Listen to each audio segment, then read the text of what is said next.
Is Peter Pan one of the lowest rated attractions at Disneyland? Or is it one of the highest? Come with us to find out as we rate every Disney ride.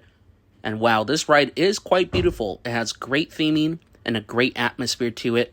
And it's awesome to fly over London. But this beautiful flight does come with a price, and that's wait times. This ride has always an average of about 40 minutes for a 2-minute attraction.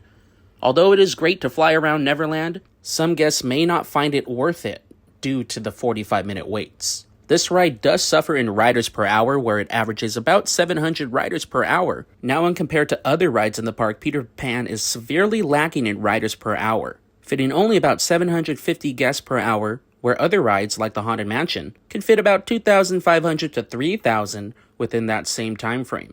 So I guess it's down to you to ask yourself, is this ride really worth the 40 to 45 minute wait?